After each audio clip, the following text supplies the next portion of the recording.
চলেন আমরা আজকে পড়ব হলো ক্রিটিক্যাল রাইটিং।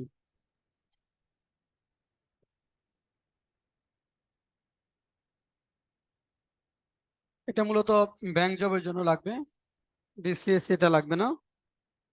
ক্রিটিক্যাল রাইটিং,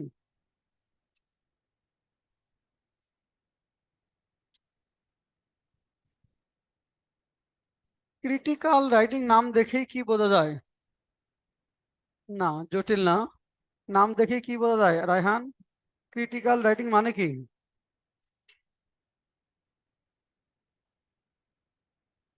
নাম দেখে মনে হচ্ছে ক্রিটিক্যাল মানে জটিলমূলক, না?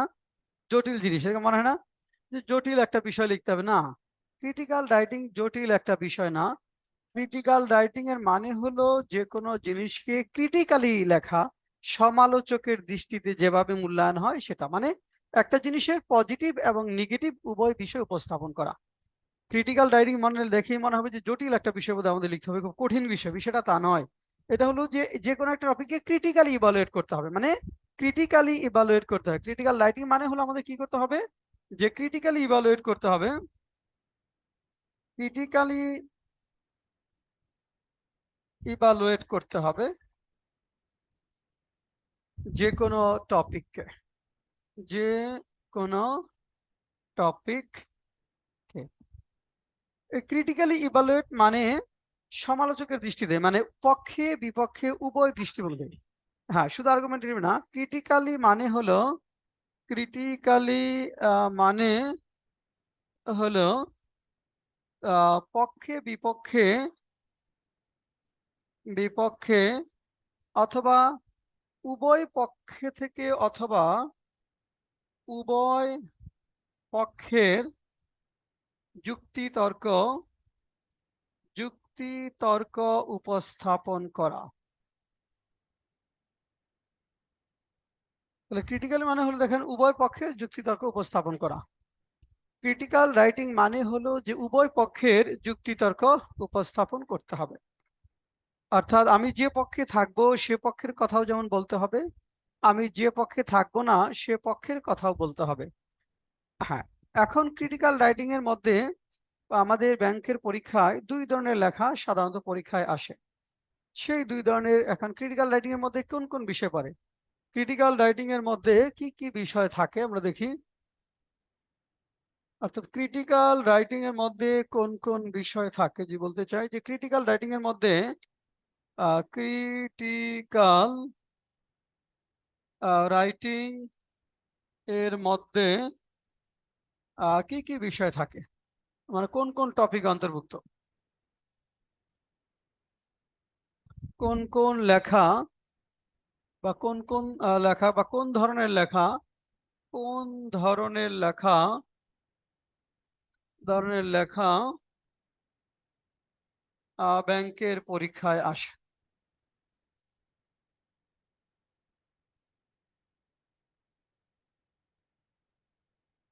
এটা আমরা দেখতে চাই দুই ধরনের লেখা ব্যাংকের পরীক্ষায় আসে। তাহলে একটা হলো যে আর্গুমেন্টেটিভ এসে, আর্গুমেন্টেটিভ এসে, আর একটা হলো বোথ দ্য ভিউজ ডিসকাশন এসে, বোথ দ্য ভিউজ ডিসকাশন এসে। তাহলে ক্রিটিক্যাল রাইটিং এর মধ্যে দুই ধরনের লেখা আমাদের পরীক্ষায় আসে, একটা হলো আর্গুমেন্টেটিভ এসে, আর একটা হলো বোথ দ্য ভিউজ ডিসকাশন এসে। দুই ধরনের লেখা পরীক্ষায় থাকবে, একটা হলো আর্গুমেন্টেটিভ এসে, আর একটা হলো বোথ দ্য ভিউজ ডিসকাশন এসে।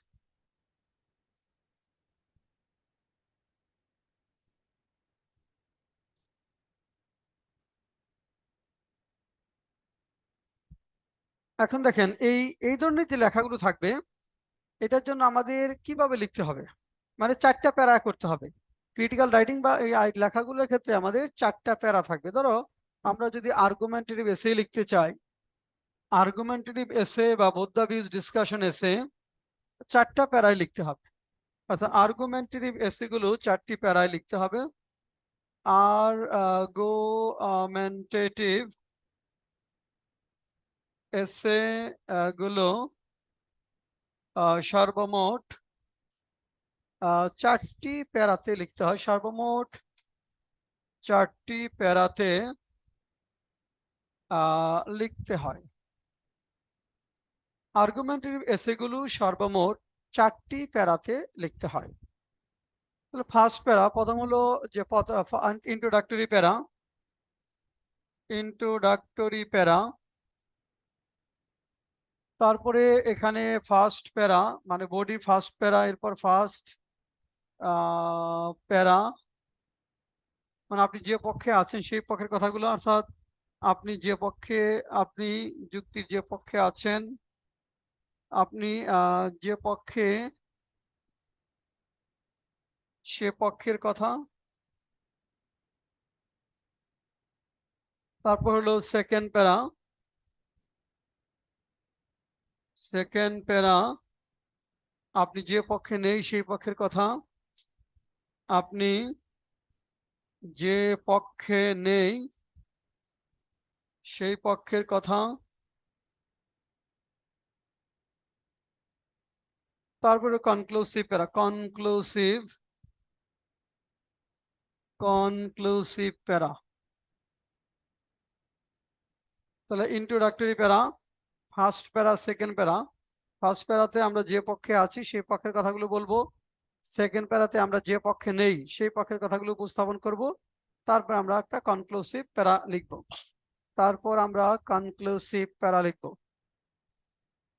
তাহলে ফার্স্ট প্যারাতে আমি যে পক্ষে আছি সে পক্ষের, এখন ধরুন আপনি যে টপিকের পক্ষে থাকি, এখানে পক্ষের কথাগুলো বলবো, বিপক্ষে থাকলে বিপক্ষের কথাগুলো বলবো। আচ্ছা, আর ইন্ট্রোডাক্টরি প্যারা, রায়হান কি পাবো? ইন্ট্রোডাক্টরি প্যারা ইন্ট্রোডাকশন কথাটা বলা যাবে না।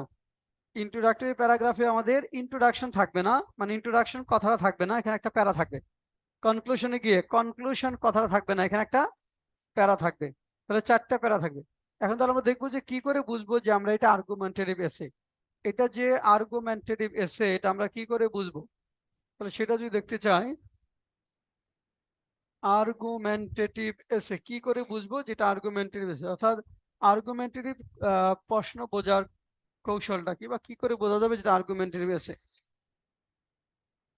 আর্গুমেন্টেটিভ এসে কিভাবে বোঝা যায়,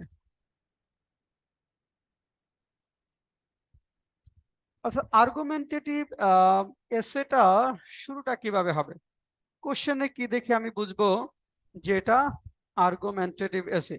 কোশ্চেনে আমি কি দেখে বুঝবো, কোশ্চেন লেখা থাকবে এরকম, যে কোশ্চেন থাকবে যে how far do you agree, কোশ্চেনের শেষে মানে প্রশ্নের শেষে লেখা থাকবে how far do you agree or disagree, অর্থাৎ আপনি কতটুকু এই পক্ষের সাথে একমত বা দ্বিমত।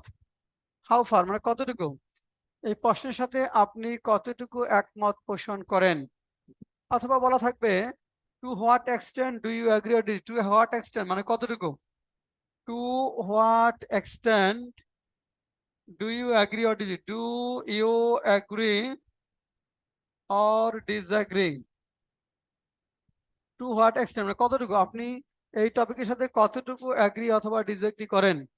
Two what extent do you agree or disagree, to what extent do you agree or disagree. আচ্ছা, 3 number, do you agree or disagree, শুধু থাকে do you agree or disagree. Do you agree, do you agree or disagree, do you agree or disagree, আপনি একমত পোষণ করেন কিনা। Do you agree or disagree, আপনি একমত পোষণ, শীট দিয়ে দেন, একটা শীট নিয়ে যান, একটা একটা শীট দেন, দেখেন do you agree or disagree, সেটা না। তাহলে আমরা যেটা করব, তাহলে আর্গুমেন্টেটিভ এসে বুঝবো এইভাবে যে how far do you agree or disagree, give opinions in favour of your statement, to what extent do you agree or disagree, আপনি কতটুকু একমত পোষণ করেন, give examples in favour of your statement, to do you agree or disagree, আপনি একমত পোষণ করেন বা কি করেন না।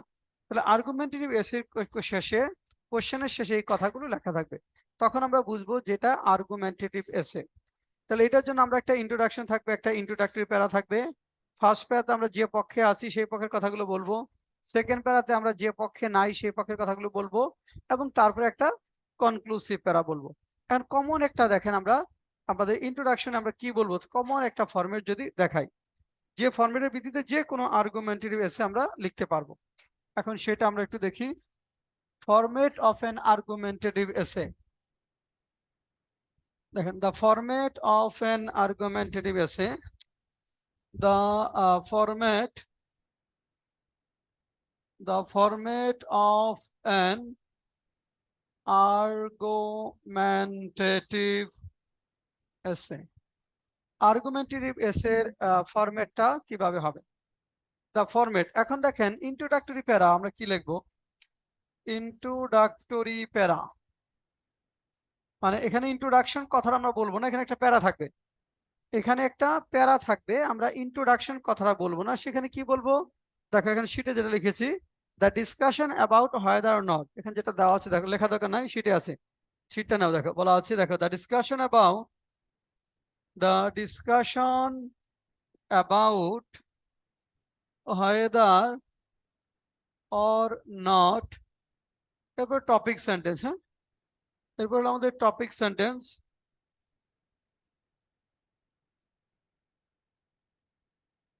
দেন the discussion about whether or not, এখানে টপিক সেন্টেন্স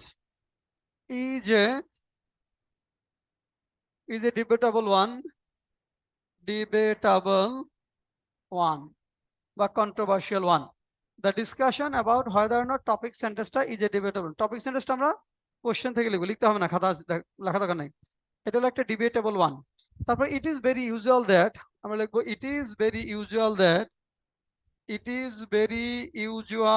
that, এটা খুবই স্বাভাবিক যে people hold different views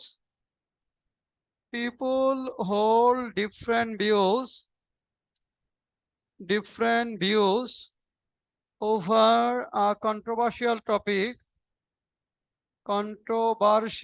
topic. দেখো, it is very usual that people hold different views over a controversial topic and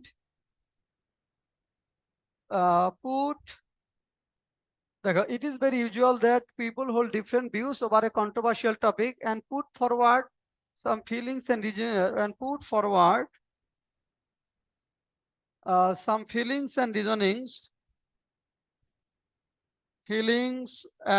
reasonings, অনুভূতি এবং যুক্তি, feelings and reasonings in favor of their statement, দেখো, it is very usual that, এটা খুবই স্বাভাবিক যে people hold different views over a controversial topic, যে কোনো একটা কন্ট্রোভার্সিয়াল টপিক নিয়ে মানুষ কি করে, যে ভিন্ন ভিন্ন মত পোষণ করে, and put forward strong feelings and reasonings, এবং জোরালো যুক্তি এবং অনুভূতি তারা তাদের নিজ নিজ স্টেটমেন্টের পক্ষে উপস্থাপন করে। তারপরে আমরা লিখবো in this for some specific reasons, এরপরে লিখবো for some specific reasons, সুনির্দিষ্ট কিছু কারণের জন্য, এখানে লিখবো for some specific reasons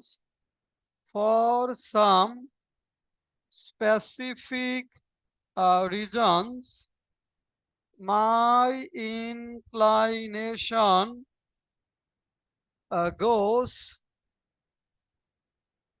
পক্ষে থাকলে লিখবা in favor, বিপক্ষে থাকলে against, পক্ষে থাকলে লিখবো in favor, বিপক্ষে থাকলে লিখবো against, শুধু against, goes in favor বা against the statement, এটা বলে আমার ইন্ট্রোডাকশন শেষ হয়ে যাবে। তাহলে দেখো, for some specific reason, সুনির্দিষ্ট কিছু কারণের জন্য my inclination goes in favor of the statement বা against the statement, মানে আমার সুনির্দিষ্ট কারণের জন্য আমার মতামত কি স্টেটমেন্টের পক্ষে বা স্টেটমেন্টের বিপক্ষে। তাহলে আমরা কি করব, ওই যে টপিক সেন্টেন্সের জায়গায় কোশ্চেন থেকে আমরা নিয়ে আসবো, হুবহু কোশ্চেন থাকবে। বিশেষ করে আর্গুমেন্টেটিভ এসে যখন লিখবো, টপিক সেন্টেন্স কোশ্চেন থেকে হুবহু কপি করা যাবে। কিভাবে করা যাবে আমি একটু পরে দেখাচ্ছি। আচ্ছা, এখন বডির ফার্স্ট প্যারাতে কি লিখবো, এখন ফার্স্ট প্যারা অফ দ্য বডি, আর এই যে for some specific reasons my inclination goes in favour of the statement, এটার পরিবর্তে অনেক সময় দেখা যাবে যে তোমরা মনে হবে যে পার্শিয়াল এগ্রি করা দরকার, তাই না? কিছু টপিক থাকবে ফুললি এগ্রি নাও হতে পারে, পার্শিয়াল এগ্রি, সেটা বলতে পারো যে for some specific reasons I partially agree with the statement, এরকম হতে পারে।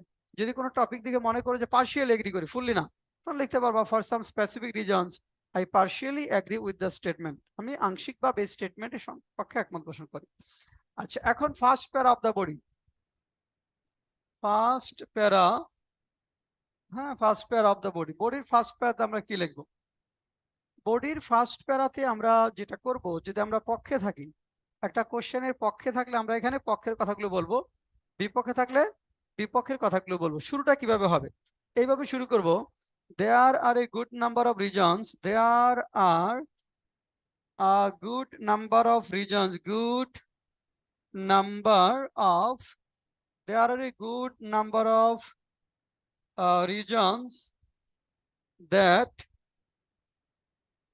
can compel one, that can compel one to go, যদি পক্ষে থাকি লিখবো in favor of, বিপক্ষে থাকলে একটা কথা against, পক্ষে থাকলে তিনটা শব্দ in favor of, বিপক্ষে থাকলে একটা শব্দ against, in favor of the statement। দেখো, there are a good number of reasons that can compel one to go, পক্ষে থাকলে in favor of the statement, বিপক্ষে থাকলে against the statement। পক্ষে থাকলে in favor of the statement, বিপক্ষে থাকলে against the statement। আচ্ছা, এটার অর্থ কি রায়হান বলো তো, এই লাইনটার অর্থ কি? এখান থেকে বলতো এর বাক্যের অর্থ কি?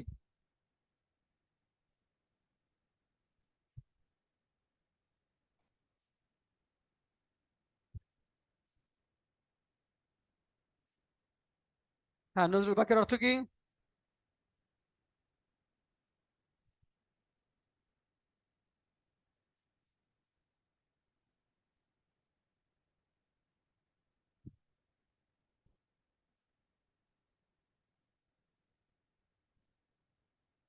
হ্যাঁ মেজবা, কি হবে বাক্যের অর্থ?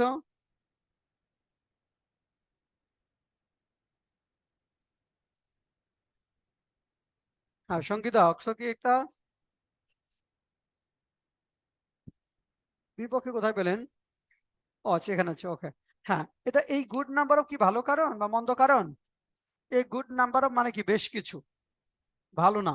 এ গুড নাম্বার মানে এ নাম্বার অফ বেশ কিছু, আর গুড নাম্বার মানে বেশ কিছু, তাহলে বেশ কিছু কারণ রয়েছে। রিজন দ্যাট ক্যান, অর্থাৎ এই স্টেটমেন্টের বা এই বিবৃতির পক্ষে যাওয়ার জন্য বেশ কিছু কারণ রয়েছে, অথবা এই বিবৃতির বিপক্ষে যাওয়ার জন্য বেশ কিছু কারণ রয়েছে। এই বিবৃতির পক্ষে যাওয়ার জন্য বেশ কিছু কারণ রয়েছে, অথবা এই বিবৃতির বিপক্ষে যাওয়ার জন্য বেশ কিছু কারণ রয়েছে। এখন তারপরে কি, এই যে আমি কারণগুলোর কথা বললাম, তাহলে এখন আমার কারণগুলো বলতে হবে না, কি কি কারণ? তাহলে আমি এখানে কি বলবো? ফার্স্ট এন্ড, প্রথমে লিখবো first and foremost, first and foremost, প্রথমত, ফার্স্ট এন্ড ফরমোস্ট, প্রথমত, এটা বলে আমি একটা পয়েন্ট লিখবো যে কি কারণে আমি এই বিবৃতির পক্ষে যাচ্ছি। ফার্স্ট এন্ড ফরমোস্ট বলে আমি একটা কারণ লিখবো যে কি কারণে আমি এই বিবৃতির পক্ষে যাচ্ছি। যদি আমি বিপক্ষে যাই, তাহলে বিপক্ষে কি কারণে যাচ্ছি একটা কারণ লিখবো। আচ্ছা, কারণটা লেখার পরে কি করতে হবে? একটা উদাহরণ দিতে হবে। ফর এক্সাম্পল বলে আমি একটা উদাহরণ দিব, ফর এক্সাম্পল বলে আমি একটা উদাহরণ দিব, ফর এক্সাম্পল বলে এই কারণটাকে সাপোর্ট করে একটা উদাহরণ দিতে হবে, বাস্তব জীবনে ঘটেছে বা ঘটে বা ঘটবে এরকম একটা উদাহরণ, যেটা এই কোশ্চেনের সাথে প্রাসঙ্গিক হতে হবে। এই যেখানে পয়েন্টটা লেখছেন, পয়েন্টের সাথে প্রাসঙ্গিক হতে হবে। আচ্ছা, তাহলে উদাহরণটা যদি না পাই, অনেক সময় তো উদাহরণ নাও পাওয়া যেতে পারে, যদি উদাহরণ না পাওয়া যায়, তাহলে আরো দুই একটা লাইন লিখে এটাকে ব্যাখ্যা করে বোঝাতে হবে। আমি উদাহরণ পাচ্ছি না, তখন আরো দুই একটা লাইন লিখে এটা ব্যাখ্যা করে এটা আমরা বুঝাবো। আচ্ছা, এখন সেকেন্ড মানে এটা দ্বিতীয় প্যারা, তাহলে প্রথম পয়েন্ট লিখলাম, উদাহরণ লিখলাম, তারপরে আমি লিখবো এরপরে বিসাইডস, তাছাড়া, মানে দ্বিতীয় পয়েন্ট লিখবেন এভাবে, বিসাইডস, বিসাইডস তাছাড়া বলে আপনি সেকেন্ড পয়েন্টটা লিখবেন, বিসাইডস তাছাড়া। বলে আপনি সেকেন্ড কি কারণে আপনি এটার পক্ষে যাচ্ছেন তার 2 নাম্বার যুক্তিটা তুলে ধরবো। উদাহরণ দিব অ্যাজ অ্যান এক্সাম্পল, তাহলে বিসাইড বলে আমি একটা লিখলাম। উদাহরণ দিব as an example, as an example বলে উদাহরণ দেব, as an example, as an example বলে উদাহরণ দিব। তাহলে নরমালি আপনি ব্যাংকের পরীক্ষায় 2টার বেশি পয়েন্টস কিন্তু লিখতে পারবেন না। এখন যে সময় থাকে 15 মিনিট, 2টার পক্ষে কোনো ক্রমে লেখা সম্ভব না। তবে কোনো কোনো পরীক্ষায় দেখা যায় 30-35 নাম্বার, 15 নাম্বার থাকে, 15 মিনিট লিখতে হয়। যদি এরকম হয় যে নাম্বার এসেছে 30 বা 35, তাহলে একটু বড় চাচ্ছে, তাই না?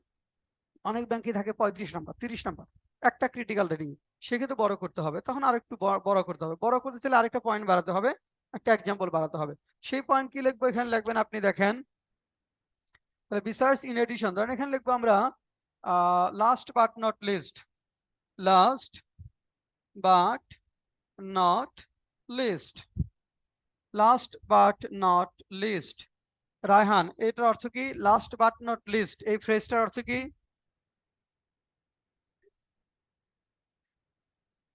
শেষ নয়, কিন্তু আরো কিছু আছে। হ্যাঁ, নজরুল, এবার অর্থ কি? লাস্ট বাট নট লিস্ট না। হ্যাঁ, মেজবা অর্থ কি? সর্বশেষ, তারপর? হ্যাঁ, সঙ্গীতা অর্থ কি? লাস্ট বাট নট লিস্ট এছাড়া হলো লাস্ট বাট নট লিস্ট, এটার অর্থ পারবেন না? লিস্ট অর্থ কি? Least, least, little, less, least, সবচেয়ে কম গুরুত্বপূর্ণ, তাই না? লিস্ট মানে হলো সবচেয়ে কম গুরুত্বপূর্ণ, মোস্টের অপোজিট, মোস্ট, লিস্ট। তাহলে লাস্ট বাট নট লিস্ট সর্বশেষ কিন্তু সবচেয়ে কম গুরুত্বপূর্ণ নয়। মানে পয়েন্টটা সর্বশেষ পয়েন্ট, কিন্তু গুরুত্বের দিক থেকে সবচেয়ে কম না, মানে এই পয়েন্টটারও গুরুত্ব আছে। এগুলা না পারলে হবে? হ্যাঁ, কি অনুবাদ করতেছেন? অনুবাদ তো এরকমই করবেন। হ্যাঁ, যা মনে চায় তাই, কিছু কিছু জিনিস তো পারতে হবে। এখন এই লাস্ট বাট নট লিস্ট যদি বলতো লাস্ট এন্ড লিস্ট, তাহলে অর্থ কি হতো? সর্বশেষ এবং সবচেয়ে কম গুরুত্বপূর্ণ। যদি বলা থাকতো লাস্ট এন্ড লিস্ট, তাহলে অর্থ তো সর্বশেষ এবং সবচেয়ে কম গুরুত্বপূর্ণ। একটা উদাহরণ দিতে পারবেন সর্বশেষ এবং সবচেয়ে কম গুরুত্বপূর্ণ এরকম একটা ঘটনার উদাহরণ দিতে পারবেন? সর্বশেষ এবং সবচেয়ে কম গুরুত্ব, ধরেন আপনি একটা সেমিনারে গেলেন, সেমিনারে গিয়ে একটা বক্তব্য শুরু করলেন, সকাল মানে আপনি আর্লি গেলেন, অনেক বক্তা আছে। এখন সেমিনার শুরু হলো 10টায়, টানা সেমিনার চলছে, ধরেন লাঞ্চের ব্রেকের পরে সেমিনার হচ্ছে। 4টার দিকে যখন শেষ হবে, ধরেন সেমিনার, ডে লং সেমিনার ধরেন, 4টার দিকে যখন শেষ হচ্ছে, তখন প্রথম দিকে তো প্রচুর হল রুম ভরা, ধরেন দর্শক ছিল, পার্টিসিপেন্ট ছিল। সর্বশেষ বক্তা যখন বক্তব্য দিতে উঠেছে, তখন সামনে একজন মাত্র দর্শক, যখন একজন মাত্র দর্শক, তখন দেখেন ডে লং সেমিনার অনেকে চলে গেছে, হয়তো শেষের বক্তাগুলো তো গুরুত্বপূর্ণ না, সর্বশেষ যিনি, যখন উনি বক্তৃতা দেওয়ার জন্য স্টেজে উঠেছেন, শেষের আগের জন, তিনি প্রথমেই ধন্যবাদ জ্ঞাপন করছে বিশেষভাবে, যে একজন, যে আপনি আমার বক্তব্য শোনার জন্য সেই সকাল থেকে অপেক্ষা করে আছেন, এবং আপনাকে বিশেষভাবে ধন্যবাদ জ্ঞাপন করে আমি আমার বক্তব্য শুরু করতে যাচ্ছি। তখন উনি দাঁড়াইয়া বলছে, এক্সকিউজ মি স্যার, আপনার পরে আমি বক্তব্য দিব। হ্যাঁ, মানে উনিও বক্তা, উনি কিন্তু শ্রোতা না, উনিও বক্তা, মানে উনি বক্তব্য দিবেন আর পরে। তাহলে এই যে একজন, উনিও বক্তা, তাহলে উনি হলো লাস্ট এন্ড দা লিস্ট। কিন্তু এরকম যদি হতো প্রচুর পিপল আছে, হ্যাঁ, তার অনেক পিপল আছে যারা বক্তব্য দিচ্ছে, তখন কিন্তু লাস্ট বাট নট, তখন হতো লাস্ট বাট নট লিস্ট, তাই না? ক্লিয়ার শব্দটা? আচ্ছা, তাহলে লাস্ট বাট নট লিস্ট বলে আমরা আরেকটা পয়েন্ট লিখবো। উদাহরণ দিব কিভাবে, যে দেখেন, এখন প্রথম বলছিলাম অ্যাজ এন এক্সাম্পল, প্রথমে বলছিলাম for example, as an example, এখানে লিখবো to cite an example, to cite an example. এখন সবগুলো এক্সাম্পল হয়তো আপনি পাবেন না, 3টা এক্সাম্পল নাও পেতে পারেন, 2টা এক্সাম্পল দিলেন, আরেকটা অ্যানালাইসিস করে আপনি কি করলেন? বড় করলেন। আরেকটা অ্যানালাইসিস করে, ব্যাখ্যা বিশ্লেষণ করে আপনি সেটা বড় করতে পারবেন, ওরকমটা করা যাবে। তাহলে এইভাবে আমি জাস্ট প্রথম প্যারাটা শেষ হবে। দেখেন তো বুঝতে কার অসুবিধা আছে? ক্লিয়ার পুরাটা? আচ্ছা, এখন সেকেন্ড প্যারাতে কি লিখবো? আসলে সেকেন্ড প্যারা,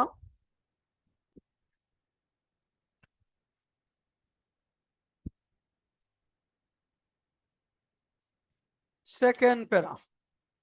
ধরুন আমরা প্রথম প্যারায় আমরা কি লিখলাম, আর্গুমেন্টেটিভ এসে, মানে আমরা ফার্স্ট ফেভারে লিখলাম, ফেভারে লিখছি, এখন এগেইনস্টে লিখবো, তাই না? তাহলে শুরুটা কিভাবে হবে, there are however, there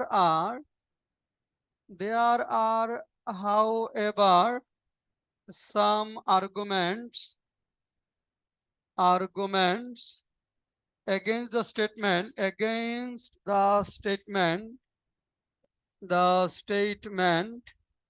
which I am going to discuss now, which I am going to discuss now.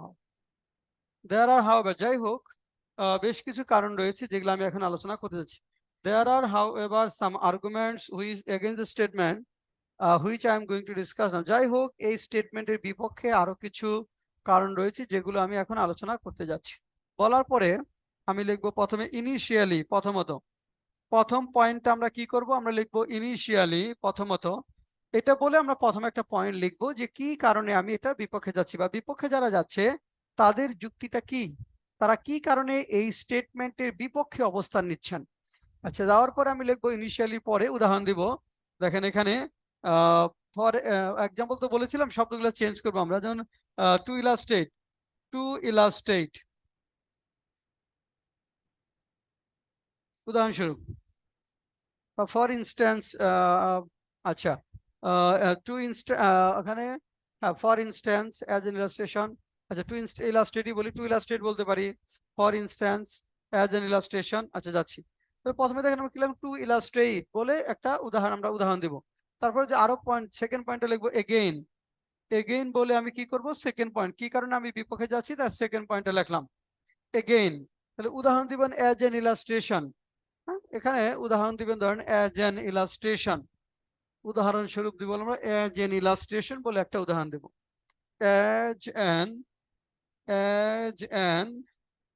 Illustration, as an illustration বলে আমরা উদাহরণ দেব। নরমালি এখানে তিনটা পয়েন্ট আপনি লিখতে পারবেন না, যদি লিখতে চান তাহলে আমরা যদি লিখতে চাই, ধরুন প্রথমে রাখলাম ইনিশিয়ালি, এগেইন, তারপর আপনি আরো লিখতে পারেন ইন এডিশন, যে আরো পয়েন্ট লিখতে চান ইন এডিশন বলে আপনি আরেকটা পয়েন্টের কথা বললেন, ইন এডিশন, ইন এডিশন বলে আপনি আরেকটা পয়েন্টের কথা বলেন, in addition.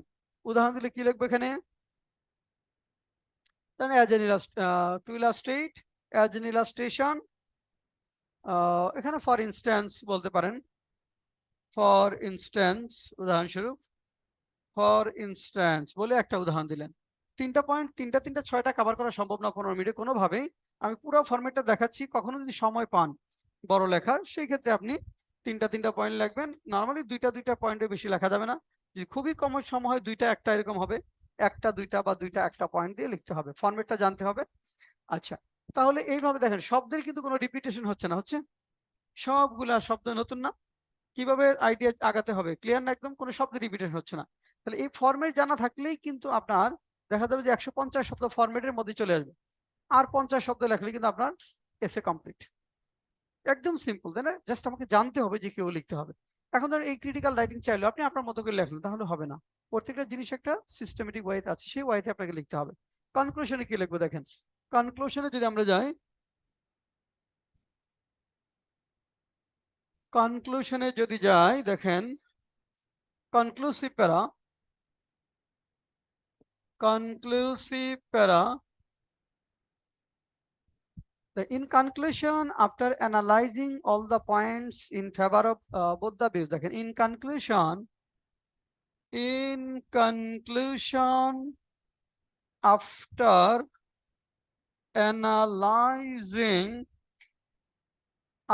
analyzing all the points in favor of,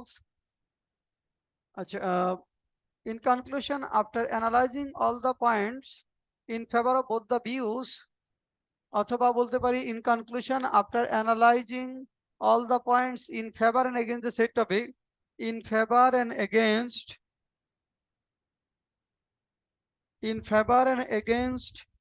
the said topic, মানে বর্ণিত টপিকটা সম্পর্কে said topic, I would like to restate মানে পুনর্ব্যক্ত করতে চাই। I would like to restate মানে পুনর্ব্যক্ত করা, শব্দটা লিখতে হবে। RESTAT, I would like to restate my opinion that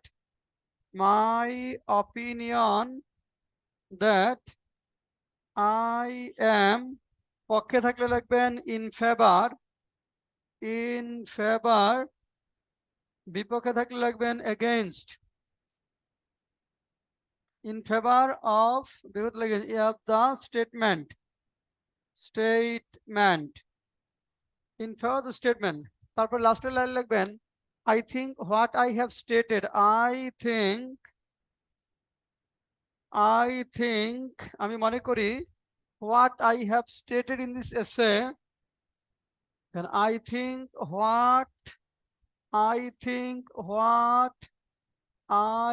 have stated in this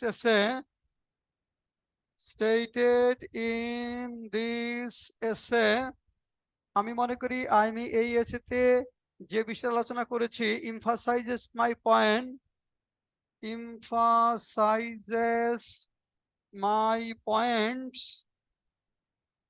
and requires no more discussion,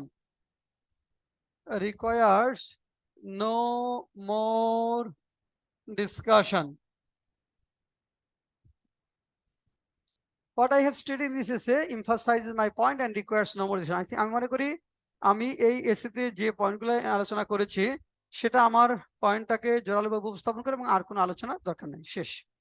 তাহলে দেখুন একদম সহজ না ফরম্যাটটা, একদম এটা মুখস্থ করে ফেলতে হবে। এটা মেমোরাইজ করে আমরা এখন দেখবো যে টোটাল একটা কোশ্চেন আসে। এবার চলেন আমরা একটা কোশ্চেন প্র্যাকটিসে যাই।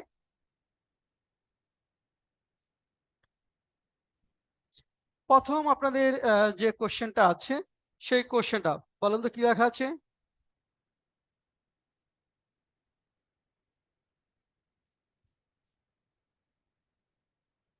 হ্যাঁ বলেন।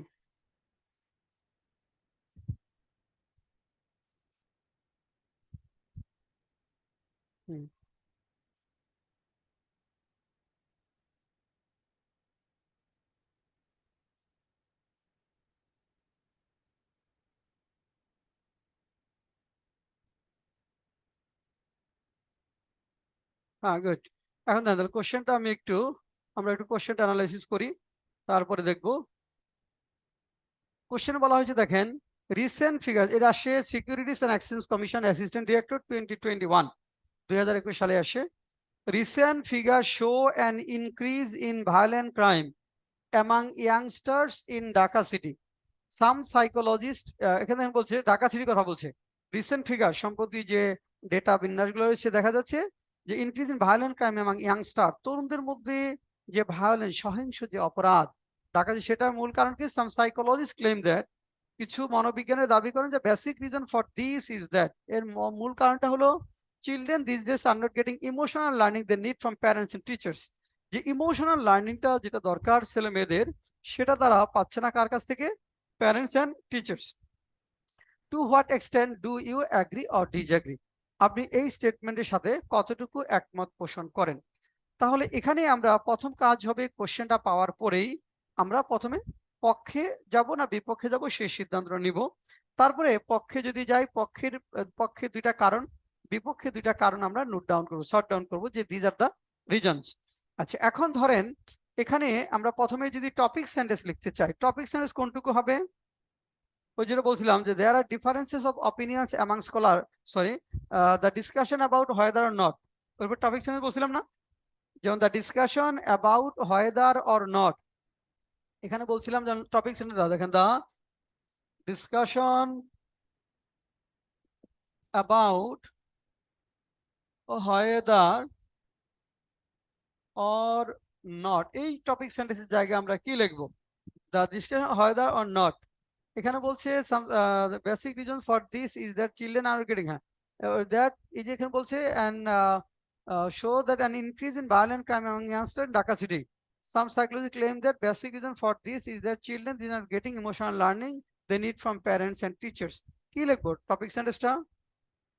Discussion about whether or not ওই যে দ্য বেসিক রিজনস, এখানে লিখবো দেখেন, the basic reason for this কি, দিস মানে an increase in violent crime. দেখেন whether or not the basic reason, the basic reason for, the basic reason for this মানে হলো an increase in violent crime, সহিংস যে অপরাধ, violent crime among youngsters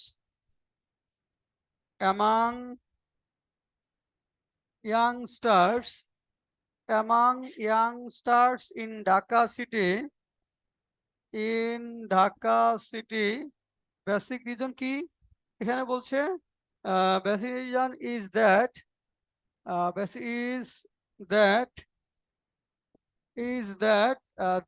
children are not getting emotional learning. The discussion about whether or not the basic reason for an increase in violent crime among youngsters in Dhaka city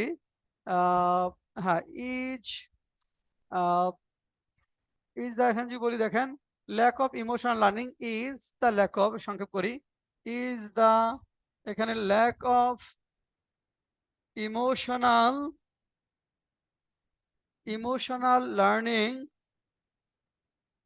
learning from parents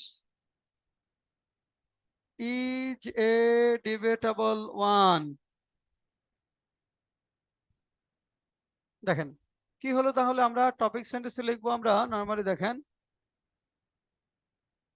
the discussion about whether or not the basic reason for an increase in violent crime among youngsters in Dhaka city is the lack of emotional learning from parents is a debatable one. অর্থাৎ এই যে আমরা শিক্ষক এবং পিতামাতার কাছ থেকে emotional learning পাচ্ছি কিনা, এটাই হলো এই ইনক্রিজ ভায়োলেন্ট ক্রাইমের একটা গুরুত্বপূর্ণ কারণ। এটা একটা বিতর্কিত বিষয়। কেন বিতর্কিত বিষয়? হ্যাঁ, ডেফিনেটলি এটা সত্য যে মা বাবা এবং শিক্ষকদের কাছ থেকে ইমোশনাল লার্নিং ছেলেমেয়েরা, ইয়াংস্টাররা পাচ্ছে না, এটা সত্য। যে মা বাবা অনেকে জব করছে, অনেকে পলিটিক্স করছে, বিজনেস করছে, অনেক রাত ডে লং বাইরে থাকছে, অনেক রাতে ফিরছে, ভোরে যাচ্ছে, অনেক রাতে ফিরছে, পুরো ডেটা পাচ্ছে না। শিক্ষকদের ক্ষেত্রেও দেখা যাচ্ছে তারা কমার্স অনেক বেশি কমার্শিয়াল হয়ে যাচ্ছে, তারা টাকার পিছনে ছুটছে জীবনযাত্রার ইনক্রিজিং লাইফ লিডের জন্য, বা ইভিল কম্পিটিশনে নিজেকে খাপ খাওয়াবার জন্য। এখানে হচ্ছে ছাত্রদের ইমোশনাল লার্নিং এর যে বিষয়টা, স্টুডেন্ট কাউন্সিলিং এর যে বিষয়টা, সেটা কিন্তু এখন আর খুব একটা দেখা যাচ্ছে না। এটা অবশ্যই ভায়োলেন্ট ক্রাইম তাদের মধ্যে ঘটছে, এটা অস্বীকার করা যাবে না। এখন এটাই কি শুধু কারণ বেসিক, আর নাকি আর কোনো কারণ আছে? অবশ্যই আরো কারণ আছে। সেই কারণগুলো কি কি? হ্যাঁ, প্রথম হলো, হ্যাঁ, ড্রাগ অ্যাবিউজ, তাই না? এটা ইনস্টিগেশন অফ ফ্রেন্ডস, বন্ধুদের প্ররোচনা, তারপরে এখানে ইন্টারনেট অ্যাডিকশন, তাই না? আরো কারণ আছে না? তারপরে আর কি হতে পারে, যে এখানে আমি যদি বলি যে patronization of the so called political preceptors, political গুরুদের প্ররোচনা, তাই না? বা এখানে ইনস্টিগেশন অফ পলিটিক্যাল ব্রাদার্স, রাজনৈতিক ভাইদের প্ররোচনা।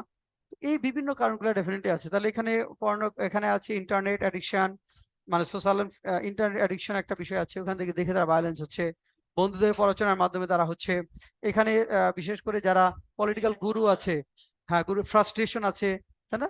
ফ্রাস্ট্রেশন ইয়াংদের মধ্যে তো, ইয়াং পিপল তো, ইয়াংদের মধ্যে অত ফ্রাস্ট্রেশন নেই, তরুণদের মধ্যে হতে পারে, ইয়াংস্টার বলছে, তরুণ যারা, হ্যাঁ, তাদের মধ্যে ফ্রাস্ট্রেশনটা নর্মালি গ্রাস করে না। এখানে ড্রাগ অ্যাবিউজ, ইয়াংরা অনেক সময় ড্রাগ অ্যাবিউজ করে, তাই না? যেটা কিছুদিন আগে আমরা দেখলাম না, ওই যে ঐশী 3-4 বছর আগে পুলিশ অফিসার বাবা এবং মাকে হত্যা করে ফেলে, বন্ধুদের নিয়ে মেরে ফেলছিল না? তাহলে এখানে দেখো যে জীবন লাইফটা কেমন, তাহলে মেরেই ফেলেছে। তাহলে সে কি, যে ও লেভেলে পড়তো মাত্র, সেই ও লেভেলের বন্ধুদের নিজের মা বাবাকে মেরে ফেলেছে। মানে এই যে ড্রাগ অ্যাবিউজ বা এই যে ব্যাড অ্যাসোসিয়েশন অফ ফ্রেন্ডস, কোথায় তাকে নিয়ে গেছে? মানে এই যে আধুনিকতার নামে আমরা কোথায় যাচ্ছি, where we are going, ultimate গোলটা আমার কোথায়, তাই না? এ তো মাঝে মনে হবে যে মা বাবাকে হত্যা, তুমি যে শিক্ষায় শিক্ষিত করতেছো সেই শিক্ষায় মা বাবাকে হত্যা করে ফেলতেছে। এর মধ্যে ছেলে মেয়েদেরকে এতিমখানায় পড়ানো ভালো, তাই না? মাদ্রাসায় পড়ানো ভালো, অ্যাটলিস্ট মারবে না মা বাবাকে। আর তুমি যে আধুনিকতার পিছনে আমরা ছুটছি, সে তো দেখা যাচ্ছে মা বাবাকে মেরে ফেলছে, ড্রাগ অ্যাবিউজ হচ্ছে। মানে সবকিছু উল্টাপাল্টা হয়ে যাচ্ছে জীবনটা। তুমি সারা জীবন পরিশ্রম করে করছো, কিন্তু তোমার সবকিছু শেষ হয়ে যাচ্ছে, ছেলে কথা শুনছে না, মেয়ে কথা শুনছে না, হ্যাঁ, তারপর জীবন এক একজন এক এক রকম। তুমি মারা যাওয়ার পরেও মানে দুঃখ বোধ নাই, কষ্ট বোধ নাই, ডেড বডি পড়ে আছে ফ্লোরের মধ্যে। এরকম জীবনে তো কোনো মিনিং নাই, তাই না? কিন্তু আমরা কত ইনভেস্টমেন্ট করতেছি এইরকম ছেলে মেয়ের জন্য। ডেফিনেটলি না সবাই এরকম হচ্ছে তা না, অনেকেই তো এরকম হচ্ছে। অনেকেই তো এরকম হয়ে যাচ্ছে, অনেক ইনভেস্টমেন্ট তোমার জিরো হয়ে যাচ্ছে।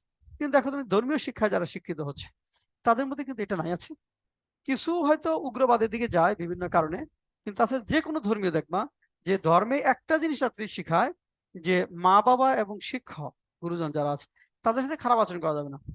দেখবো যে এই যে তুমি আধুনিক শিক্ষায় শিক্ষিত হলে অনেক টাকা, কিন্তু এই যে ওল্ড হোমে কিন্তু এরাই থাকে, তাই না? যাদেরকে বড় করছে, হ্যাঁ ছেলে মেয়ে হয়তো আমেরিকায় পড়াচ্ছে, এখানে মা বাবা বৃদ্ধ হয়ে গেছে, তাকে ওল্ড হোমে থাকতে হচ্ছে। কারণ সে এটা করতে গিয়ে রুটের সাথে তো সম্পর্ক নষ্ট করে ফেলছে। হয়তো গ্রাম থেকে এসে বড় একটা জব করে ছেলে মেয়েকে বাইরে পাঠিয়েছে, গ্রামের সাথে সম্পর্কটা কাট হয়ে গেছে আগেই, এবং ছেলে মেয়ের সাথে কাট হয়ে গেছে কারণ তারা এখন বাইরে। তাহলে তোমার এখন তুমি রিটায়ারমেন্টে গেছো, তোমার সম্পর্ক কার সাথে আছে? কার সাথে আছে? হ্যাঁ তোমার বন্ধু বা যারা দেখেছি তারাও তো অনেক হারে মারা গেছে। তো তোমার রেসপন্সিবিলিটি কে নেবে? তোমার ছেলে মেয়ে নিতে পারছে না, কিছু তোমার সাথে নাই, তো সাথে থাকলেও সে হয়তো মানুষ হয়নি বা কোনো না কোনো ভাবে সে তার মধ্যে নৈতিকতার বোধটা জাগেনি। তখন তোমার রুট, তুমি গ্রামে ফিরে যেতে পারছো না কারণ ওই সম্পর্ক আগেই শেষ করে দিয়েছে। তো তুমি আসলে এখন রুটলেস সত্যিকার অর্থে। এই পিপুল গুলাই কিন্তু রুটলেস হয়ে যাচ্ছে, তাই না?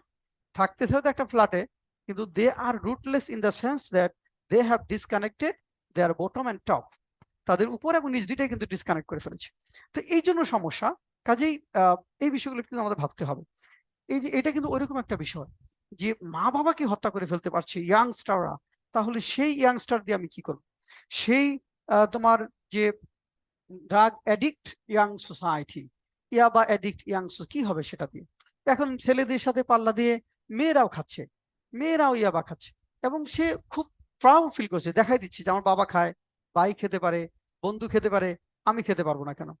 কিন্তু এই বোকা মেয়ে তো বোঝে না যে আসলে যে প্রেমিকের সাথে ও ইয়াবা খাচ্ছে, ইয়াবা খাওয়া শিখাচ্ছে, সেই প্রেমিক তোকে বিয়ে করবে না। করবে? করবে না কেন বলতো? সে বিয়ের সময় যখন হবে সে ভাববে এ তো ইয়াবাখোর, ছেলে মেয়ে তো সবই হবে বিকলাঙ্গ, তাই না? তাই ভাববে না যে আমি খাই ঠিক আছে, কিন্তু ছেলের মা তো বা বাচ্চার মা তো ইয়াবাখোর হতে পারবে না, কারণ তাদের সব বিকলাঙ্গ হয়ে যাবে। তাহলে তখন সে বিয়ে করবে না। কিন্তু ইয়াবা খাওয়া শিখাইছে প্রেমিক, কিন্তু বিয়ের সময় কিন্তু সে বিয়ে করবে না। করবে? এই বিষয়টা তোমাকে বুঝতে হবে, you have to understand this things. কিন্তু ইয়াবা তো খাচ্ছ শখের বসে, দেখাবার জন্য, কিন্তু যখন তুমি সময় হচ্ছে তখন তোমার পাশে কেউ নেই, নান ইজ বিসাইড। এখন এই যে বিষয়গুলা এই কথা বলছি যেটা, এটা আমাকে রিয়েলাইজ হলো এই যে এই যে কারণটা যেটা, এটা কিন্তু ওরকম একটা যে ভায়োলেন্স ক্রাইম, তোমার জীবনটাই বৃথা হয়ে যেতে পারে যদি এখানে ছেলে মেয়ের এরকম হয়। তুমি যতই কাজ করো, যে ছেলে মেয়ে তোমার মানে ই নাই, আহ, পরিবারের শান্তি শৃঙ্খলা কিচ্ছু নাই, ওইখানে গেলে মনে হবে যে জাহান্নাম তো এখানেই। দেন মৃত্যুর পরে আমরা বলি হেল, হ্যাভেন, আসলে কি তাই? হ্যাঁ, সেক্ষেত্রে তো ধর্মীয় বিশ্বাস মধ্যে আছেই। কিন্তু এখন তো আমার মনে হয় যে মানে অনেক ঘরেতেই হ্যালিশ পেইন চলে আসে, তাই না? কিছু করে দেখবা যে হেভেনলি পেজ, যে যাচ্ছ কত সুন্দর, মানে গেলেই মনে হয় জিয়াস। আরেকটা কিছু ফ্যামিলি যাবা গিয়ে দেখবো এখানে গেলেই মনে হবে যে তোমার কি, জাহান্নামের পেইন এখানেই, এখানেই তো জাহান্নামের পেইন। আসলে ওই যে মৃত্যুর পরে জান্নাত জাহান্নাম বিষয়টা ওরকম না। অনেকেই তোমার এই মৃত্যুর আগেই জান্নাত জাহান্নামের সুদারা পেয়ে যাচ্ছে। তো সেটা এনশিওর করতে হবে, সেটা এনশিওর করতে হবে। এবং অবশ্যই অন্য প্রসঙ্গে যাব না, বিয়ের ক্ষেত্রে এটা দেখতে হবে। এখন ধরো তুমি আহ বিয়ের ক্ষেত্রে যেটা দেখছো, হঠাৎ করে একটা ছেলে ধরো মানে রুটলেস, অথবা ফ্যামিলি ব্যাকগ্রাউন্ড নাই, ধরো বিসিএস ক্যাডার হয়ে গেছে নিজের যোগ্যতায় দক্ষতায়, দেখে লাভ দিয়ে পড়া যাবে না যে মেয়ে বিয়ে দিয়ে দেয়। হ্যাঁ, অবশ্যই তার ফ্যামিলি ব্যাকগ্রাউন্ড দেখতে হবে। আবার একটা মেয়ে হয়তো যেরকম লেভেলে আসে, ওটা ব্যাকগ্রাউন্ড না দেখে বিয়ে খেতে যাওয়া যাবে না, সে যত ভালো জবই করুক। আবার বিশাল ভালো ব্যাকগ্রাউন্ড ফ্যামিলির ছেলে মেয়ে কিন্তু করে না কিছুই, সেখানেও আত্মীয়তা করা যাবে না, কারণ সে করে না মানে সে প্রবলেমেটিক, তাই না? কিছুই করে না, বাবা রেখে যতই রেখে যাক ওটা কিন্তু থাকবে না, সাস্টেনেবল হবে না, হবে কোনোদিনই হবে না। বাবা যেটুকুই রেখে যাক সেটা কখনোই সাস্টেনেবল হবে না। বিয়ের ক্ষেত্রে খুব গুরুত্বপূর্ণ যে পিসফুল ফ্যামিলি লাইফের জন্য ম্যারেজ অবশ্যই অবশ্যই অনেক গুরুত্বপূর্ণ একটা বিষয়। শুধু বর্তমানটা না দেখে রুটটা দেখতে হবে। এই জন্য দেখে না বিয়ের আগে মানুষ কি করে, যে দাদার বংশ দেখে, মায়ের বংশ দেখে, তাই না? যে মা বাবার সেই নানু বাড়ি পর্যন্ত খোঁজ নিতে যায় কি ফ্যামিলি ব্যাকগ্রাউন্ডটা কি। আর নানু বাড়িতে কেউ যদি একজন পাগল থাকে তখন কিন্তু বিয়ে করতে চাইবে না, তাই না? যে ওদের বংশে তো পাগল আছে, করে না, আমার বিশাল সমস্যা কিন্তু এগুলো, তাই না? হ্যাঁ, এগুলা কিন্তু দেখে, ডেফিনেটলি দেখতে হয়। আজ তোমরা আবার অনেক স্মার্ট, তো তোমরা ওগুলো চিন্তা করো না, তোমরা খালি প্রেজেন্ট চিন্তা করো যে এখন ভালো জব আছে, দুইজন ভালো থাকবো, সুন্দর। মানে অতীত দেখার সুযোগ কোথায়? অতীতও দেখতে হবে, অবশ্যই ব্যাকগ্রাউন্ড দেখতে হবে। যাই হোক, the discussion about whether or not, যেটা বলছি, topic basic reason for an increased violence in among crying among youngsters in Dhaka city is the lack of emotional learning from parents is a debatable। তারপরে কিন্তু বাকিটুকু হুবহু ওই যে কি, পরের লাইনটা কি হবে? পরের লাইনটা কি? It is very usual that people hold different views over a controversial topic and put forward strong feelings and reasonings in favor of their statement. For some specific reasons, my inclination, আমরা এখন পক্ষে যাব না বিপক্ষে যাব? আমরা partially যাব। For some specific reasons, I partially agree with the statement। তাহলে ওইটুকু লেখার পরে, টপিক সেন্টেন্সের পরে আমরা ওইটুকু সব লিখবো। ধরো ওইটুকু লেখার পরে আমরা কি করবো? লেখার পরে লিখবো for some specific reasons my inclination goes and I partially agree with the statement। লিখবা for some specific reasons I partially agree with the statement। For some specific reasons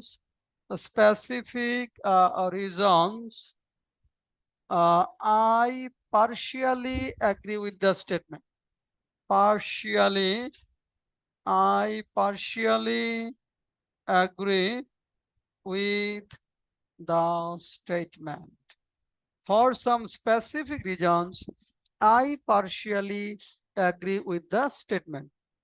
সুনির্দিষ্ট কিছু কারণের জন্য I partially agree with the statement, আমি এই স্টেটমেন্টের সাথে আংশিকভাবে একমত পোষণ করি। তাহলে আমার ইন্ট্রোডাকশন শেষ। তারপরে আমার কাজ কি? আমার যে দুইটা পয়েন্ট চিন্তা করতে হবে। ইন্ট্রোডাকশন লেখার আগেই কিন্তু আমি কি করব? দুইটা পয়েন্ট লিখবো, দুইটা বা তিনটা। তাহলে পক্ষে পয়েন্টগুলো কি, বিপক্ষের পয়েন্টগুলো কি, আমরা দুইটা পয়েন্ট লিখি। এখন শীটটা বন্ধ করে পয়েন্ট লেখো যে যারা এই স্টেটমেন্টের পক্ষে তাদের যুক্তিটা কি। ওই যে বেসিক রিজনস ফর, বিশেষ করে মা বাবা এবং শিক্ষকের দোষ, কি কারণে এটা দোষ সেটা বলতে হবে। তাহলে পয়েন্টস লেখো, পয়েন্টস ইন ফেভার, দুইটা পয়েন্ট লেখো, যে কি কি কারণে আমরা এটার পক্ষে যাচ্ছি। সময় হলো 2 মিনিট, 3 মিনিট, লেখো পয়েন্ট ইন ফেভার লেখো। তোমরা যা লিখেছো তার মধ্যে একজন খুব কাছাকাছি আনসার হয়েছে এই পক্ষে, এই কোশ্চেনের পক্ষে, বাকিদের কিছুই হয়নি। মানে যা লিখছো এগুলা কিচ্ছু হয়নি, কোনো নাম্বার পাওয়া যাবে না ওইভাবে। এখানে আমি বলছি যে কোশ্চেন ইন ফেভারে লিখতে হবে।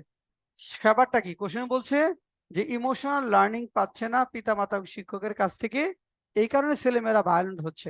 তাহলে আমরা বলবো হ্যাঁ, ইমোশনাল লার্নিং পাচ্ছে না। না পাওয়ার কি কারণ? প্রথম হলো যে ইমোশনাল লার্নিং পেতে হলে মা বাবা কি করতে হবে? ছেলে মেয়েকে সময় দিতে হবে, তাই না? তাহলে মা বাবার কাছে সময়টা পাচ্ছে না, বা সময় পেলেও সেটা কোয়ালিটি টাইম পাচ্ছে না। এখন ধরো মা পাচ্ছে, এখন মা 6 ঘন্টা ইউটিউব দেখে। এখন ইউটিউব দেখাইতে গিয়ে সে খাওয়াচ্ছে, ইউটিউব দেখতেছে, খাওয়াচ্ছে এদিকে, তাই না? এরকম করে ইউটিউব দেখছে, এটা খাওয়াচ্ছে, এটা কি ইমোশনাল লার্নিং হচ্ছে? ইমোশনাল টাইম, কোয়ালিটি টাইম হচ্ছে? ডেফিনেটলি না। কোনো বাসায় গিয়ে দেখবা ছেলে এক ল্যাপটপ ইউজ করছে, মানে এক মোবাইল, মায়ের হাতে এক মোবাইল, বাবার হাতে এক মোবাইল, বাচ্চা কি করবে? মানে সে কি ইমোশনাল লার্নিং পাচ্ছে? তাহলে বাসায় থাকলেই যে কোয়ালিটি টাইম পাচ্ছে বিষয়টা কিন্তু তা না। কোয়ালিটি টাইম কিন্তু পাচ্ছে না, মানে এটা হলো কোয়ালিটি টাইম। অর্থাৎ একদিকে হলো সময় না দিবার কারণে পাচ্ছে না, আরেকটা হলো সময় বাসায় একসাথে আছে কিন্তু আসলে সত্যিকার অর্থে কোয়ালিটি টাইম কেউ কাটাচ্ছে না। এক একজন যার যার মতো ইউটিউব, ফেসবুক এগুলা নিয়ে ব্যস্ত। কিছুদিন আগে বঙ্গবন্ধু শেখ মুজিব মেডিকেল ইউনিভার্সিটির চাইল্ড নিউরোলজি ডিপার্টমেন্টের প্রধান, ওনার সাথে কথা হলো। উনি বললেন যে এখন ছেলেমেয়েরা কথা বলে না অনেক ফ্যামিলিতে। এই করোনা প্যান্ডেমিকের পর যেটা হয়েছে, অনেক ছেলে মেয়ে কথা বলে না, 4 বছর 5 বছর হয়ে যাচ্ছে কথা বলে না। বিশাল সমস্যা, অটিজমের একটা প্রবলেম। উনি বললো যে এখন যেভাবে ইউটিউব, ফেসবুক যেভাবে আগাচ্ছে, এভাবে যদি চলতে থাকে, 20 বছর পরে ঢাকা শহরের 50% ছেলেমেয়েরা কোনো কথা বলবে না। যদি এটা এভাবে চলে, 20 বছর পরে 50% পোলাপান কথা বলবে না। তাহলে থিঙ্ক করো, মানে কথা বলছে না কেন? মানে এই যে ভয়াবহ একটা তথ্য। এখন তুমি দেখবা সিআরপিতে যাবা, সাভার, মিরপুর, অটিজমের হাজার হাজার ছেলে মেয়ে কথা বলে না, বিহেভিয়ারাল প্রবলেম, এই যে হিউজ একটা সমস্যা তৈরি হচ্ছে। ইউটিউব দিয়ে তুমি খাওয়াচ্ছ, যে সময় 1-1.5 বছর বয়সে ব্রেন গ্রো হবে, আস্তে আস্তে ব্রেন সে ভাষা হারিয়ে ফেলছে, মানে সাইকোলজিক্যাল একটা চেঞ্জ হয়ে যাচ্ছে, কথা বলতে পারছে না। ফেসবুক দেখে দেখে, এটা দেখে খাওয়াচ্ছে, বিশাল একটা ইফেক্ট হচ্ছে। বা সময় দিচ্ছ না, সে অটিজম ডেভেলপ করছে। মানে এটা হলো, মানে এই যে একটা কাজ, তাহলে কোয়ালিটি টাইম দিতে হবে। শুধু সময় দিচ্ছ, বসে পাশে বসে আছো তুমি, ফেসবুক চালাচ্ছ, বাচ্চা এটা না, কোয়ালিটি টাইমটা গুরুত্বপূর্ণ। তাহলে সেটা দুই কারণে আমরা দিতে পারছি না। একটা হলো মা বাবা চাকরি করার কারণে দিতে পারছে না, আর একটা হলো বাসায় থাকলেও কিন্তু দিচ্ছে না বা এনগেজ হচ্ছে বিভিন্ন ডিভাইসের মাধ্যমে। প্রথম হলো আমরা যে বলি যে এখানে in many families, in many families, both the parents work outside of their homes, work outside of their homes for a long period of time, long period of time. দেখো এখানে এটা একটা point. In many families, both the parents work outside of their homes for long period of time. দীর্ঘ সময় ধরে তারা তাদের পরিবারের বাইরে অবস্থান করে। দীর্ঘ সময়, এখানে উদাহরণ দেওয়া যাবে কি, যে working, both the parents working people, তাদেরকে দীর্ঘ সময় কাজ করতে হয়, বা কেউ বিজনেস করে, এই জন্য দীর্ঘ সময় গৃহের বাইরে তাদেরকে থাকতে হয়। ওইটা থাকতে গিয়ে এই সময় ছেলেমেয়েরা বড় হয় কার কাছে? হয়তো ওল্ড কোনো প্যারেন্টস, মানে ওল্ড গ্র্যান্ড প্যারেন্টস, অথবা মেড সার্ভেন্ট, তাই না, এদের কাছে বড় হচ্ছে। তাহলে যখন তার ইমোশনাল লার্নিং, ইমোশনাল বিষয় শেয়ার করতে চায়, কথা বলতে চায়, তখন কিন্তু সে শেয়ার করতে পারছে না, বা তার ওই চায়টা ফুলফিল হচ্ছে না। এক। দুই নাম্বার কি, ফ্যামিলি ভায়োলেন্স, যেটা ছেলেমেয়েরা ভায়োলেন্স কোথা থেকে শিখে? দুই তিনটা জায়গা থেকে শিখে। একটা, বন্ধুদের সাথে মিশে শিখতে পারে, পরিবেশ থেকে শিখতে পারে, ফ্যামিলি থেকে শিখতে পারে। তো অধিকাংশ ক্ষেত্রে ভায়োলেন্স গুলো কিন্তু শিখে ফ্যামিলি থেকে। ধরো স্লাম বস্তিতে যে ছেলেমেয়েরা বড় হয়, রোহিঙ্গা ক্যাম্পে যে ছেলেমেয়েরা বড় হচ্ছে, ফুটপাতে যে ছেলেমেয়েরা বড় হচ্ছে, তারা বেশি ভায়োলেন্ট, নাকি অ্যারিস্টোক্রেটিক ফ্যামিলিতে যে ছেলেমেয়েরা বড় হচ্ছে তারা বেশি ভায়োলেন্ট? কারা ভায়োলেন্ট হবে? হ্যাঁ, কেন হবে? সে পরিবেশটাই তো ওরকম, যে ওখানে মা বাবা সারাদিন ঝগড়া করছে অভাব অনটনের জন্য, খাবার পাচ্ছে না, শান্তি নাই, স্বস্তি নেই, ইউটিলিটি পাচ্ছে না, তাই না? এবং দেখা যায় এখন অনেক ফ্যামিলিতে আমরা, যে মা বাবা দুইজনই ওয়ার্কিং পার্সন, তাদের মধ্যে ভায়োলেন্সটা হিউজ। যে অর্থাৎ মানে কেউ কাউকে ছাড় দিচ্ছে না, বিশাল ভায়োলেন্স। সকালে একবার মারামারি করে অফিসে যায়, রাতে আসার পর আরেক দফা শুরু হয়। সে অফিসে গিয়ে মনে করে আমি তো এই কথাটা বলতে ভুলে গেছি, এই যুক্তিটা দিতে ভুলে গেছি, অফিসে গিয়ে আবার নোট ডাউন করে নিয়ে আসে, এগুলো বাসায় গিয়ে রাতে বলবো, আবার আরেক দফা শুরু হচ্ছে, তাই না?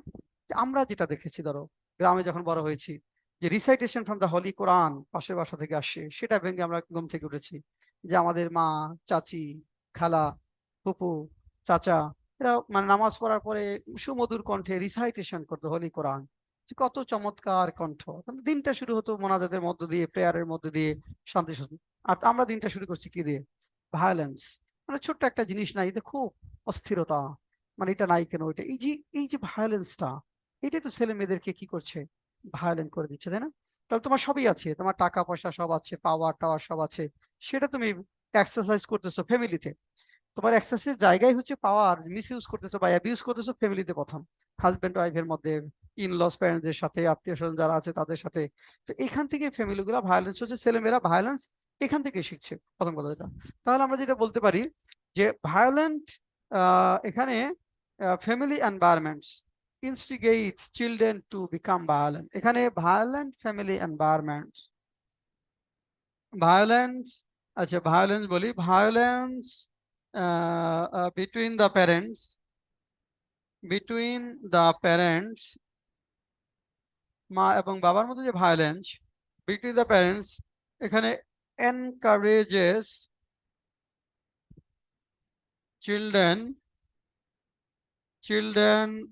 to become violent। মা বাবার কাছ থেকে সে ভায়োলেন্স শিখে, সেটা অ্যাপ্লাই করে সে সহপাঠীর সাথে, তাই না?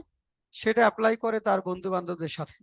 তাহলে সে দেখা যাচ্ছে যে দেখছে মা বাবা নিজেরা মারামারি কাটাকাটি করছে, সে গিয়ে বন্ধু বান্ধবের সাথে মারামারি কাটাকাটি করে, সেখান থেকে রক্তপাত হচ্ছে, ইত্যাদি ইত্যাদি। তাহলে violence between parents, between the parents encourage children to become violent. এটা একটা পয়েন্ট। আরেকটা, শিক্ষকদের কথা বলতে হবে। শিক্ষকদের কাছ থেকে ইমোশনাল লার্নিং পাচ্ছে না। কেন পাচ্ছে না শিক্ষকদের কাছ থেকে ইমোশনাল লার্নিং? শিক্ষকদের কাছ থেকে ইমোশনাল লার্নিং না পাওয়ার কি কারণ?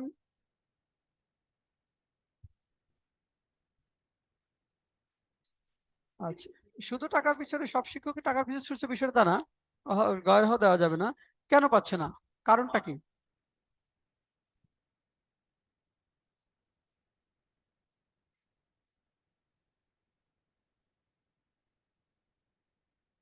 হ্যাঁ। আহ, আচ্ছা, এখানে যেটা হলো যে নীতি নৈতিকতার যে শিক্ষাটা, তাই না? নীতি নৈতিকতার শিক্ষা বা স্টুডেন্ট কাউন্সিলিং, এটা কিন্তু বেশ সময়ের দরকার, তাই না? নীতি নৈতিকতার শিক্ষা দেওয়ার জন্য কিন্তু সময়ের প্রয়োজন। মানে তারা ওই সময়টুকু স্পেন্ড করতে চায় না, বা তাদের এত সময় নেই, বা teachers have not enough time বা do not want to spend. এখানে যদি আমরা বলতে চাই যে teachers are unwilling to spend time to teach children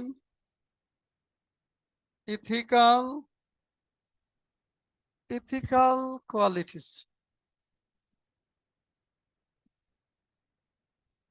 Unwilling to spend time to teach children unethical qualities. Ethical qualities শিক্ষা দেওয়ার ক্ষেত্রে সময় স্পেন্ড করতে তারা অনিচ্ছুক। হ্যাঁ, অনিচ্ছুক। Teachers are unwilling to spend time to teach children ethical qualities, as they think it requires some extent of their valuable time. Some extent, it requires এখানে it requires some extent of valuable time. It requires time and patience.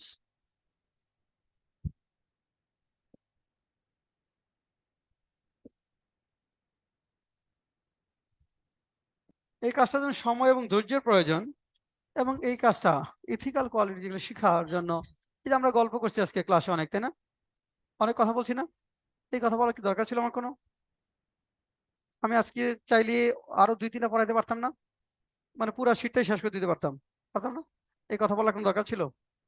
বললে আপনাদের কোনো লাভ হচ্ছে? আচ্ছা, অবশ্যই লাভ হবে। হ্যাঁ, অবশ্যই লাভ হবে, কারণ মেসেজগুলো দিতে হবে। এগুলা এগুলা এই কথাগুলোই, সেই সময়টা আমার একটা ক্লাস বেশি লাগবে হয়তো পড়াইতে, স্যার চিন্তা করতে পারে আমাকে এই সময়ের মধ্যে এগুলো এই কটা শেষ করতে হবে। ইথিক্যাল ইস্যুগুলো অনেক কথা, এই ইথিক্যাল ইস্যুগুলো লাগবে, এটা গুরুত্বপূর্ণ। এখন তাহলে এটার জন্য অনেক পেশেন্সের প্রয়োজন, এটার জন্য অনেক টাইমের প্রয়োজন, এবং এই টাইম সে চিন্তা করে আমি আধা ঘন্টা পড়াইলে আরো অতিরিক্ত টাকা পাবো। আমার এগুলা করার কি দরকার, তাই না? যে আমি আধা ঘন্টা পড়াইলে আরো অতিরিক্ত টাকা পাবো, আমি একটা বাড়ি কিনতে পারবো, এটা করতে পারবো, একটু আরামে থাকতে পারবো, স্বস্তিতে থাকতে পারবো। তো এটার জন্য তারা দেখা যাচ্ছে যে দৌড়াচ্ছে, দে আর রানিং। হ্যাঁ, মানে কমার্শিয়ালাইজেশন হচ্ছে, অনেক কাজ করতে হচ্ছে, অনেক হিউজ স্ট্রেস, ফ্যামিলি প্রেশারটা প্রচুর। এই কারণে বাধ্য হয়েও তাদেরকে কি করতে হচ্ছে, অতিরিক্ত কাজ করতে হচ্ছে। তাহলে এই যে টিচিং, তার যেটা, তার বাইরেও তাকে অনেক কাজ করতে হচ্ছে, মানে একটু সুন্দর জীবন যাপনের জন্য, বা একটা ডিসেন্ট লাইফ লিডের জন্য। এই জন্য নীতি নৈতিকতার শিক্ষা থেকে তারা মানে ওইটার জন্য সময় স্পেন্ড করতে চাচ্ছে না, তারা জানেন সবই, but they are unwilling to spend time here. তাহলে এই 3টা পয়েন্ট যদি আমরা লিখি, দেখেন তো আসে না পুরাটাই? তাহলে এই যে ভায়োলেন্স যে হচ্ছে, শিক্ষক যদি ভায়োলেন্সের বিপক্ষে বলেন, শিক্ষক যদি নীতি নৈতিকতার কথা বলেন, টিচাররা স্টুডেন্টরা তো শিক্ষকদের কথাই শুনবে না, মা বাবার পরেই শুনবে কাদের? অবশ্যই টিচারদের কথা শুনবে। এখানে 100 জন শুনলে অবশ্যই 80 জনই সেটা পালন করবে, অর্থাৎ কিছু আছে প্রবলেমেটিক বাদ দিলে। তাহলে এই কথাগুলো বলতে হবে, বারবার বলে যেতে হবে। এটা বলতে বলতে বলতে বলতে অনেক সমাজ চেঞ্জ। হ্যাঁ, সবাই তো শুনবে না, 10 জন যদি শুনে, সেই 10 জন যদি কাজে লাগায়, তার যখন বিশাল একটা কর্মক্ষেত্র হবে, সেখানে তিনি আরো 10 জনকে শিখাবেন, বলবেন। এইভাবে একটা সুন্দর সমাজ বিনির্মাণ হবে। আচ্ছা, এখন পয়েন্টস এগেইনস্ট, যারা বলছেন না এগুলা কোনো কারণ না, এর বাইরেও কারণ আছে, এর বাইরে আরো কারণ আছে, সেগুলা যদি আমরা লিখতে চাই, সেক্ষেত্রে আমরা কি লিখবো? তাহলে পয়েন্টস এগেইনস্ট।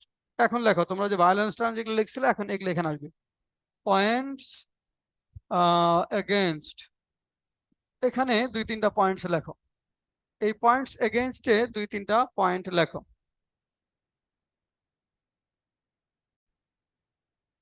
হ্যাঁ, গুড, সুন্দর হয়েছে। এখন দেখি আমরা, হ্যাঁ এগুলা লিখতে হবে। তাহলে এখান থেকে মূল পয়েন্ট গুলো আমরা যদি বলতে, প্রথম হলো আমরা যা লিখলাম, আর সারমর্ম যদি বলতে চাই, প্রথম হলো যেটা access to internet and social media at early age. এখানে আমরা যদি বলি access to social media, access to internet and social media at early age ruins many youngsters,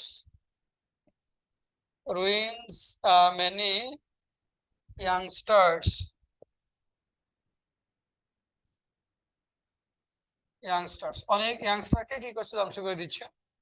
তাহলে এখানে ইন্টারনেট এন্ড সোশ্যাল মিডিয়ার কারণে অনেকেই ভায়োলেন্ট হচ্ছে, এটা একটা গুরুত্বপূর্ণ কারণ। আচ্ছা, তারপরে আমরা আরেকটা গ্যাং কালচার কথা যেগুলো উদাহরণ দিতে পারবো এখানে।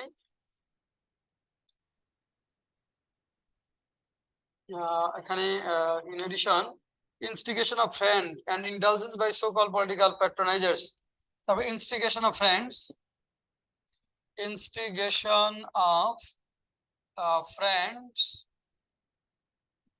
and instigation বন্ধুদের প্ররোচনা, উৎসাহ এবং ইন্ডালজেন্স প্ররোচনা,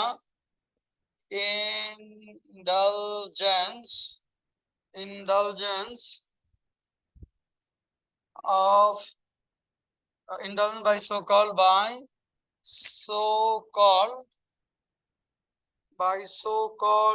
political patronizers,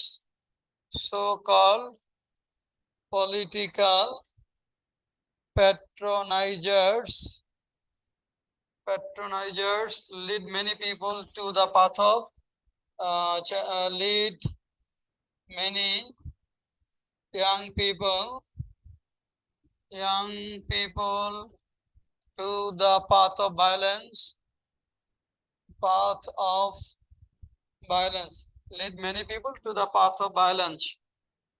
এখানে ঐশীর উদাহরণটা দেব আমরা, ঐশী। আচ্ছা, তারপর drug abuse by both males and females. একটা হলো drug abuse by both males and females, drug abuse by both males and females. আমরা যে বলি drug abuse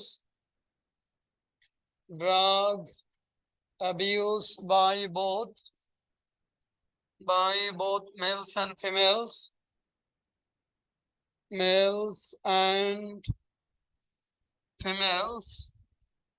compel them to get involved, compel them তাদেরকে বাধ্য করে to get involved in violent activities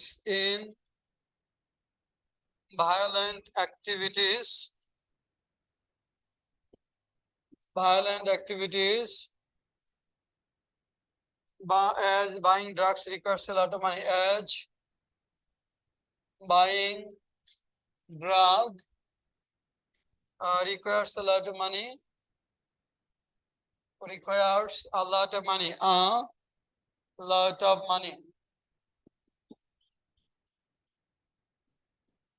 buying drug requires a lot of money।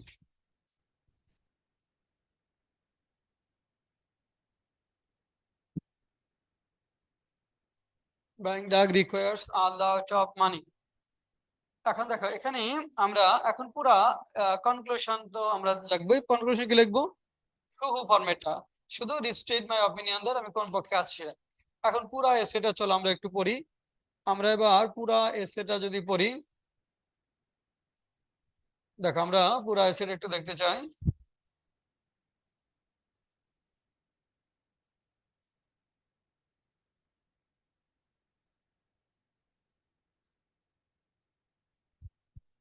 শীটটা নেওয়া হাতে দেখো, আমরা introduction বলছি the discussion about whether or not basic reason for increasing rate of violent crime among youngsters. Sheet now, youngsters is lack of social and emotional learning from parents and teachers is a debatable one.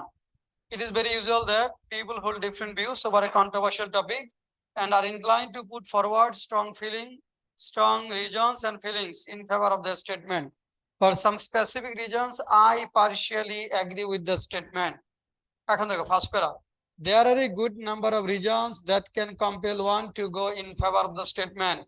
First and foremost, many children living in Dhaka, যদি ঢাকা শহরের কথা বলছে, আমার ফোকাসটা ঢাকা শহরকে কেন্দ্র করে হবে। Many children living in Dhaka are not getting enough time from their parents to develop social and emotional learning because of excessive work stress of both the parents, as they are working outside of their houses for a long period of time. For example, in many families in Dhaka, both the father and mother leave houses for their respective work early in the morning and return in the evening or even at night.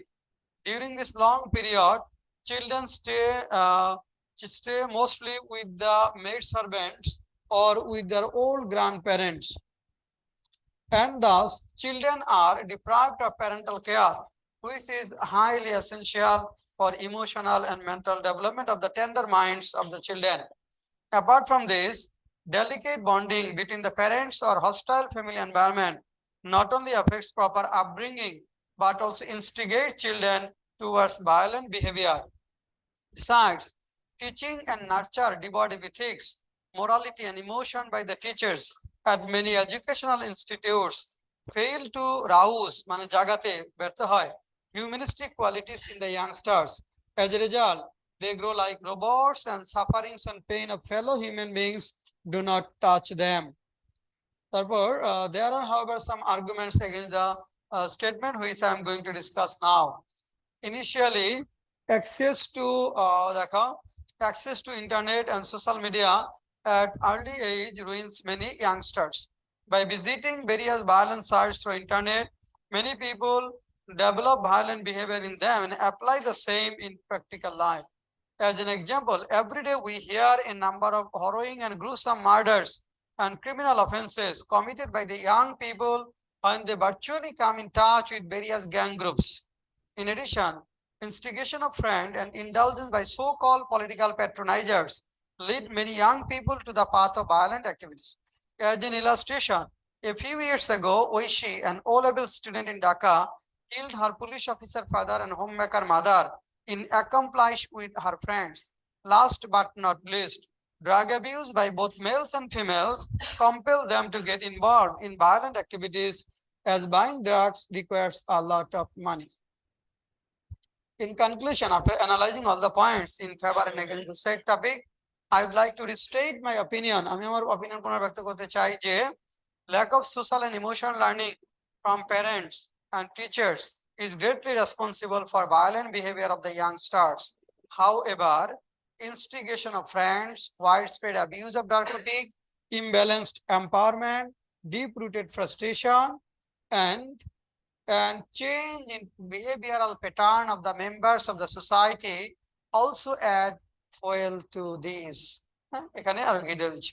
এই হলো মোটামুটি আমাদের total full reading প্যাসেজের কথা যদি আমরা বলি। এইভাবে আমাদের কি করতে হবে, রিডিং প্যাসেজ গুলো